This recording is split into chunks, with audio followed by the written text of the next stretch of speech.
اعوذ باللہ من الشیطان الرجیم بسم اللہ الرحمن الرحیم الحمد للہ الذی نحمده ونستعینه ونستغفره ونؤمن به ونتوکل علیہ ونعوذ باللہ من شرور انفسنا ومن سیئات اعمالنا من یهد اللہ فلا مضل له ومن یضلل فلا هادی له ونشهد ان لا الہ الا اللہ ونشهد ان محمدا عبده ورسوله اعوذ باللہ من الشیطان الرجیم بسم اللہ الرحمن الرحیم وَإِن كُنتُمْ فِي رَيْبٍ مِّمَّا نَزَّلْنَا عَلَىٰ عَبْدِنَا فَأْتُوا بِسُورَةٍ مِّن مِّثْلِهِ وَادْعُوا شُهَدَاءَكُم مِّن دُونِ اللَّهِ إِن كُنتُمْ صَادِقِينَ صدق اللہ المولانا العظیم.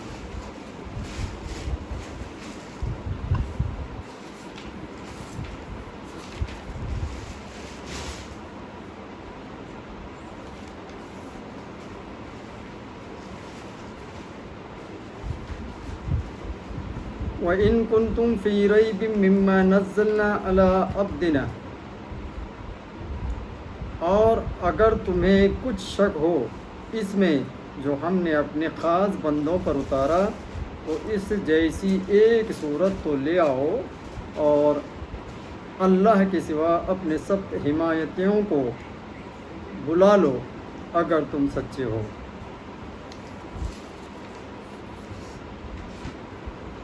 اس سے پہلے گزشتہ آیت میں اللہ رب العزت نے مومنوں کی طرف مخاطب ہو کر کے بلکہ مومن کے علاوہ عامۃ الناس یا ایھا الناس اعبدوا ربکم الذی خلقکم والذین من قبلکم لعلکم تتقون الذی جعل لکم الارض فراشا والسماء بناء وانزل من السماء ماء فاخرج به من الثمرات رزقا لکم فلا تجعلوا للہ اندادا وانتم تعلمون. اب اس کے آگے والا وَإِن كُنتُم، یعنی گزشتہ اللہ رب العزت نے یہ فرمایا تھا کہ وَإِن كُنتُم یا ایھا الناس اعبدوا ربکم الذی، کہ اے لوگو جیسا کہ ہم نے تم کو پیدا کیا تو تمہارے قبل والوں کو بھی پیدا کیا ہے. اور اس طریقے سے اللہ رب العزت نے یہ نشاندہی کر دی تھی کہ ہم نے تم کو نہ ہی پیدا کیا، اللہ جو خالق ہے، جو کائنات کا رب ہے، جو انس و جن و مخلوقات تمام چیزوں کو دنیا میں وجود لایا ہے. جب اللہ رب العزت نے تم کو پیدا کیا تو تمہارے ماں قبل والوں کو بھی پیدا کیا، اور صرف پیدا ہی نہیں کیا بلکہ ان کے لیے جو لوازمات دنیا میں پیش آنے والے ہیں ان کے ساتھ ساتھ اتارا بھی. جیسا کہ من السماء، آسمان سے جو ہے ماء پانی اتارا، ثمرات اور پھل اتارے، رزق اتارا. اس کے ساتھ اب دوسری جگہ یہاں پر اللہ رب العزت ارشاد فرماتے ہیں ہم نے یہ تو تمہارے اوپر نعمتوں کا انبار نچھاور فرمایا، لیکن اس کے باوجود جو کافرین، منافقین، مشرکین ہیں اگر وہ یہ سمجھتے ہیں کہ یہ جو آیتیں ہیں یہ دنیاوی اعتبار سے اگر ہو تو ان کو نہ مانیں، بلکہ یہ جو آیاتیں ہیں، یہ جو قرآنی احکامات ہیں، یہ اللہ رب العزت کی طرف سے ہے. اگر اس میں اے کافرو، اے منافقو، اے مشرکو، اگر اس میں تم کو کسی قسم کا شک ہے کہ یہ آیتیں اللہ رب العزت کی طرف سے نہیں ہیں، خداوند تعالیٰ کی طرف سے نہیں ہیں، اگر اس میں تم کو شک ہے تو اس جیسی وَإِن كُنتُمْ فِي رَيْبٍ، تم کو ریب لگ رہا ہے، جھٹلانا چاہتے ہو تم کو، مما نزلنا، جو کہ نازل ہوئی اللہ کی طرف سے اپنے بندوں کی طرف. بندوں سے مراد نیکوکار بندے، اللہ کے نبی، اللہ کے نبی کے اوپر جو آیاتیں اتاری گئی جو من جانب اللہ ہے، اگر تم کو اس میں شک لگ رہا ہے کہ یہ آیاتیں اللہ کی طرف سے نہیں ہیں تو اللہ رب العزت ان کی طرف مخاطب ہو کر فرماتے ہیں کہ اگر تم میں دم خم ہے تو اس جیسی ایک آدھی چھوٹی آیت،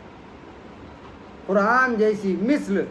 مثال دینے والی ایک آیات تم بنا کر کے لاؤ جو کہ قرآن جیسی ہو، اور اللہ کے سوا اگر تم میں ایسی قابلیت ہو، جبکہ اس دور کے لوگ جب حضور صلی اللہ تعالیٰ علیہ وسلم پر کلام اللہ نازل ہوا، قرآنی آیتیں اترنا چالو ہوئی، تو لوگ پہلے تو یہ ان کے ذہن میں تھا کہ اگر اللہ کا نبی ہو تو ایک تو اچھے خاندان، بڑے لہیم شہیم لوگوں میں سے، سرداروں میں سے ہونا چاہیے تھا۔ دوسرا یہ کہ جب یہ اللہ کے نبی آئے تو نہ یہ کہیں علم حاصل کیا، نہ کہیں عالم ہیں، نہ کچھ ہے،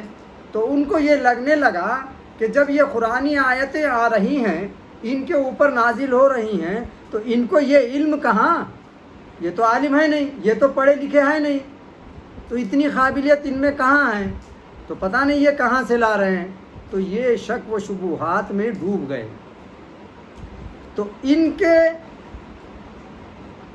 جبکہ ان کے قبیلے کے اندر بڑے سے بڑے عالم موجود تھے، تو یہ سب ہونے کے باوجود اب جب حضور صلی اللہ تعالیٰ علیہ وسلم پر اللہ رب العزت کی یہ آیتیں نازل ہوتی تو وہ شک اور شبہات میں ڈوب کر کے یہ کہتے کہ یہ جو ہے پتہ نہیں کہاں سے لائے۔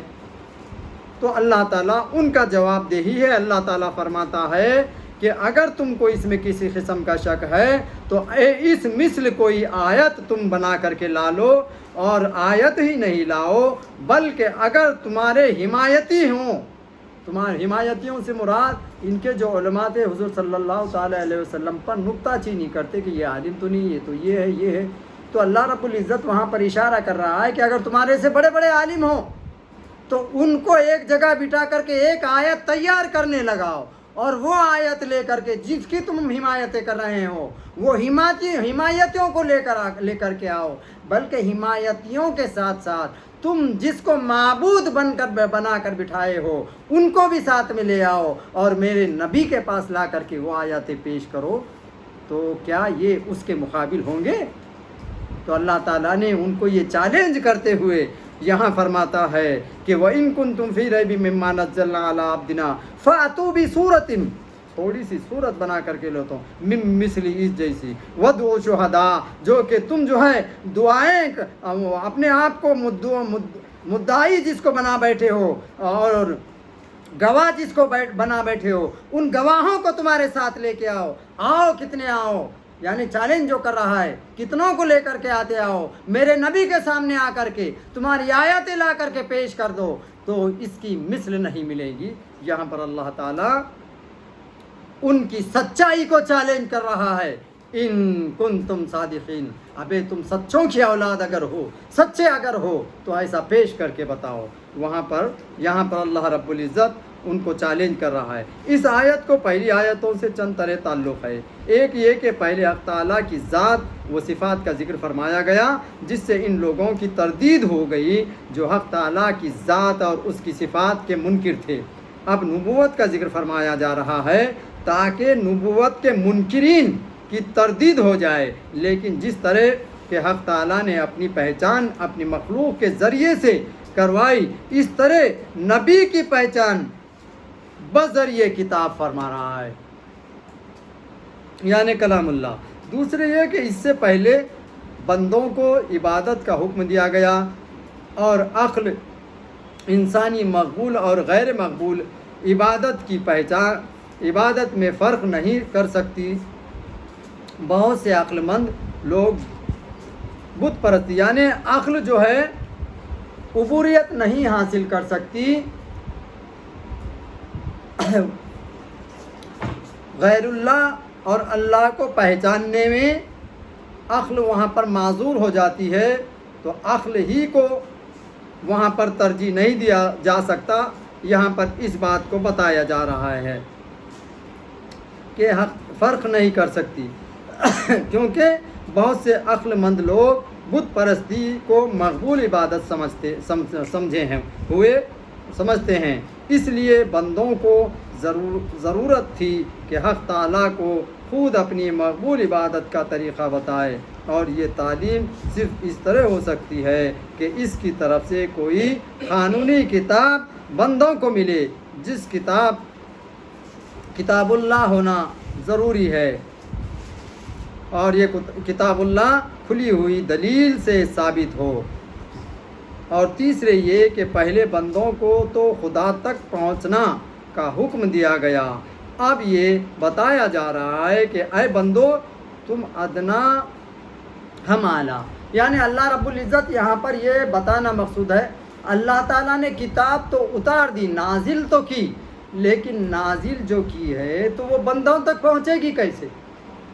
ڈائریکٹ بندوں کے اوپر یہ تو صادر ہو نہیں سکتی، ڈائریکٹ احکامات تو ان کو بتایا نہیں جا سکتا، تو اس کے لیے ذریعہ بنایا، تو ذریعہ کس کو بنایا؟ نبی کو بنایا۔ تو اللہ رب العزت اپنی کتاب، اپنی آیاتیں، یہ جو اتارا ہے کس کے اوپر اتارا ہے؟ نبی کے اوپر اتارا ہے، نبی کو کے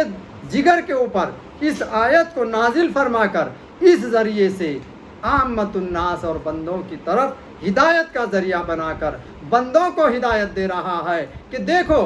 تم ادنا ہو، میں اعلیٰ ہوں، اعلیٰ تک پہنچنے کی رسائی تم نہیں کر سکتے، اگر تم کو مجھ تک پہنچنا ہے تو میرے نبی کے در پر جاؤ، وہاں سے تم کو یہ تعلیم، یہ تربیت اور یہ ہدایت کی باتیں ملیں گی۔ یہ بذریعہ نبی کے اللہ رب العزت نے بندوں کو آگاہ کر دیا۔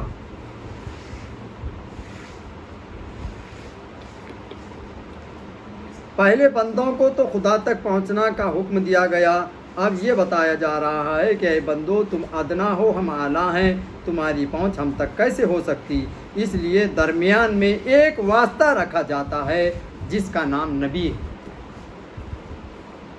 یعنی نبیوں 1,24,000 کم و بیش انبیاء اکرام کا جو سلسلہ اللہ رب العزت نے بنی نوع انسان کو ہدایت کے لیے جو ذریعہ بنایا ہے، اسی لیے بنایا کہ یہ ذریعہ عامت الناس تک اللہ کے کلام کو، اللہ کے احکامات کو پہنچنے کا ایک ذریعہ بنا۔ تم اس تک پہنچو، اور یعنی تم نبی تک پہنچو، تم اس تک پہنچو، اور اس تک پہنچنا گویا ہم تک پہنچنا ہے، یعنی نبی کے احکام کو ماننا گویا کہ اللہ کے احکام کو ماننا ہے، نبی کے در تک پہنچنا گویا کہ اللہ کے در تک پہنچنا ہوگا۔ اس ذات کی نبوت ثابت کرنے کے لیے عربوں کے مذاق کے مطابق دلیل قائم فرمائی گئی۔ بہرحال یہ آیت کتاب اور نبوت دونوں کے متعلق ہے۔ چوتھے یہ کہ پچھلی آیت میں بارش و آسمان کا ذکر تھا، جس سے رزق کی جسمانی پیدا ہو کر ربوبیت جسمانی ظاہر ہوتی ہے۔ اب رب بارش رحمانی یعنی قرآن کا ذکر کر رہا ہے، جس سے رزق ایمانی، تقوی، طہارت پیدا ہوتے ہیں، جس سے اللہ کی ربوبیت باطنی آیا ہے۔ تفسیر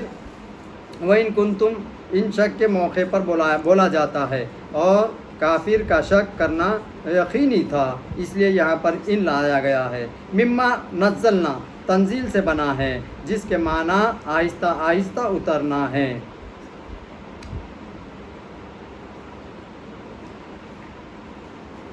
چونکہ کفار عرب یہ بھی اعتراض کرتے تھے کہ خدا کی کتاب کو ایک دم آ جانا چاہیے۔ شاعر جو ہیں، شعراء کا یہ کام ہے کہ 2 4 شعر بنا کر دیوان تیار کر لیتے ہیں۔ معلوم ہوتا ہے کہ حضور صلی اللہ علیہ وسلم بھی 2 4 آیاتیں سوچ کر بناتے ہیں اور جمع کرتے جاتے ہیں۔ ان کے اس شبہ کا ذکر کر کے فرمایا گیا کہ تم کو اس قرآن کے آہستہ آہستہ اترنے پر شک ہو تو آئندہ دلیل پر غور کرو۔ ہم آہستہ آہستہ اترنے کو فائدہ مقدمہ میں بیان کر چکے ہیں۔ علا عبدنا، اس میں بھی کفار عرب کو دوسرے شبہ کا ذکر ہوا۔ وہ کہتے تھے کہ کلام الہی کسی بندے، خاص کر انسان اور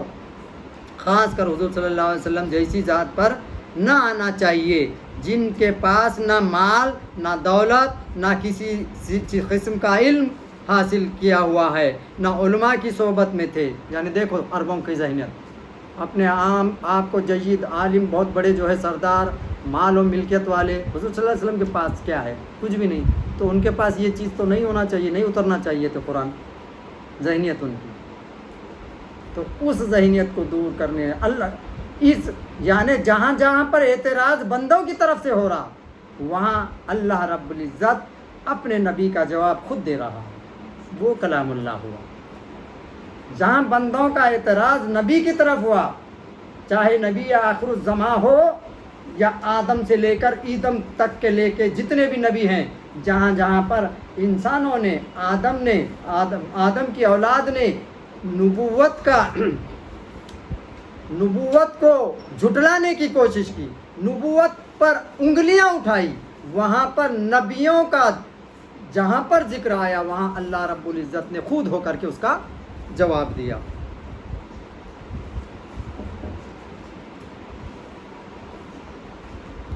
جیسی ذات پر آنا چاہیے جن کے پاس نہ مال دولت نہ علم و عمل. اگر تمہیں اس ذات کریم پر قرآن کے اترنے میں شبہ ہو تو مذکورہ علاج کرو. گویا یہ آیت صدہا بیان بیماریوں کی دوا اور بہت سے شبہات کا دفع ہے. یعنی یہ جو آیت اتر گئی ان کے تمام باتوں کو اللہ رب العزت نے درہم برہم کر دیا، رفع دفع کر دیا. خیال رہے کہ یہاں رب کی عطا اور حضور کا ذکر ہے، لہٰذا یہاں حضور کو عبد فرمایا. بندے کا کام مولا سے لینا ہے. جہاں حضور صلی اللہ علیہ وسلم کو عطا کا ذکر ہوا ہے وہاں حضور صلی اللہ علیہ وسلم کو رسول فرمایا گیا. آتاکم الرسول فخذوہ یا اغناہم اللہ ورسولہ. خیال رہے کہ حضور خالص اللہ کے بندے ہیں جن سے اللہ کی شان ظاہر ہے. ہم کبھی نفس بندے ہمارا جو نفس ہے کبھی بندے کے مطیع ہوتے ہیں، کبھی شیطان کے، کبھی درہم کے، کبھی دینار کے. نیز حضور صلی اللہ علیہ وسلم ہر ادا آپ صلی اللہ علیہ وسلم کی ربوبیت کا پتہ ہے، لہٰذا عبداللہ ہونا حضور صلی اللہ علیہ وسلم کی بڑی صفت ہے. فاتو بصورت من مثلی، یہ سورہ یعنی یا تو اس کا واو اصلی ہے یا حمزہ والا بدلا ہوا. اگر واو اصلی ہو تو اس کا معنی ہے شہر پناہ اور منزل درجہ اور قوت. عرب والے بولتے ہیں سورۃ الاسد یعنی شیر کی قوت. چونکہ قرآن کریم سورہ بھی ایک مضمون کو گھیرا ہوا ہے یا پڑھنے والا، یعنی سورہ کو سورت اس لیے کہتے ہیں کہ وہ تمام چیزوں کو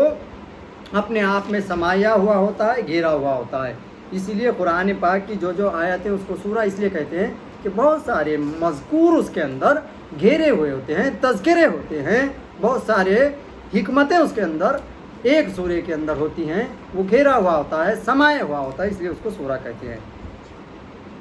من مثلی، یا تو اس کا معنی ہوگا کہ ایسی صورت لاؤ جو قرآن کے مثل ہو، یا طبعی ضیا ہے. چونکہ کفار کہتے تھے ولو نشاء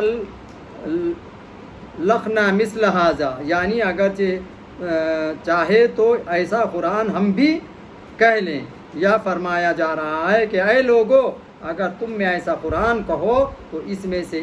ایک صورت بارگاہ نبوی میں بھی پیش کرنا کہ تم کو اس کی حقیقت معلوم ہو جائے. اللہ رب العزت سے دعا ہے کہ اللہ تعالی ہم نے جو پڑھا اور سنا ہے اس پر عمل کی توفیق عطا فرمائے. وآخر دعوانا الحمد للہ رب العالمین.